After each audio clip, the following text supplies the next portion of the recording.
এটা ছোট জন birthday gift. এটা কি জিনিস এটা? এটা আমাদের আইপ্যাডের সাথে যে পেন, আর এটা হচ্ছে রেডমি আইপ্যাড। প্যাড যেটা বলে আইপ্যাড, ওটা কি কথা।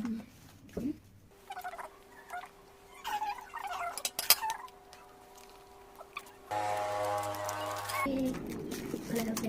আমার জানা কত সুন্দর থাকে। আমার একটা সবচেয়ে আইপ্যাড, কিন্তু আমার একটু কিভাবে নাই। তোমার কি কিভাবে নাই? আচ্ছা দিবি। না আমি তো তুমি আর বড় হয়ে নাও। আইপ্যাড ক্লাস করার জন্য।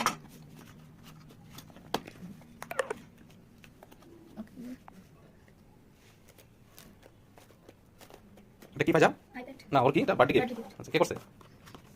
এই গিফট কে করছে? তুমি গিফট করছো? আমি কি দিছো? এটা কি দিছো? এটা এটা কি এটা কি স্পিকার, ও আচ্ছা ব্লুটুথ স্পিকার। Bluetooth speaker. ও এটা তো অনেক ভালো। এটা তো ভালো। আর এটা কি দিছো এটা? এটা হচ্ছে আইপ্যাডের সাথে যে পেনটা, ওটা স্পেশাল আইপ্যাড। ওয়াও ওয়াও দাদা আমরা এটা স্পিকারটা এটার সাথে চার্জারও আছে, একটা এটার সাথে চার্জার আছে, সাথে একটা ইয়ারফোন আছে। তাই হ্যাঁ, প্রতি ফোনই থাকে। একটু ইয়ে করো